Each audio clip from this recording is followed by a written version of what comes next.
মাদারীপুরে জেলায় এবছর পর্যাপ্ত বৃষ্টি ও আবহাওয়া অনুকূলে থাকায় পাটের ভালো ফলন হয়েছে। তবে চাষের শুরুতে সেচ দেওয়ায় উৎপাদন খরচ বেড়েছে। পাশাপাশি রয়েছে শ্রমিক সংকট।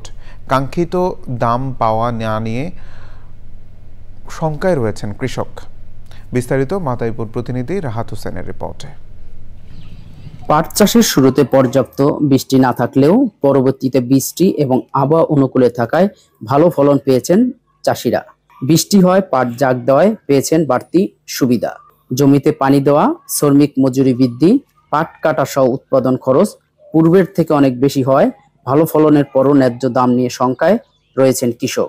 যে দাম এতে যেরকম বদলা খরচ দিয়া সব খরচ দিয়া পোষায় না। যদি সরকার একটু সহযোগিতা করে তাহলে যেরকম কৃষকের একটু পোষে, নাহলে আমরা আগামীতে করা হারানো দেওয়া লাগে হিসাবে। ভালো হয়েছে ফসল, আল্লাহর রহমতে থাকে না কিছু।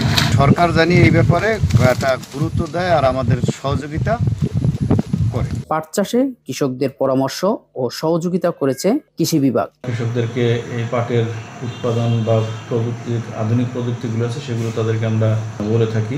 আমাদের উপজেলা কৃষি অফিস আছে, উপসাগর কৃষি অফিস আছে, তাদের মাধ্যমে সার্বিক বিষয়ে আমরা সহায়তা করে থাকি। এছাড়াও মাদারীপুর জেলায় এই বছরে আমরা 5,800 চাষিকে বিনামূল্যে প্রতি বিঘার জন্য আমরা বীজ, সার এটি আমরা সহায়তা করেছি। এবছর জেলায় পাট চাষের লক্ষ্যমাত্রা নির্ধারণ করা হয়েছিল 36,860 হেক্টর জমিতে।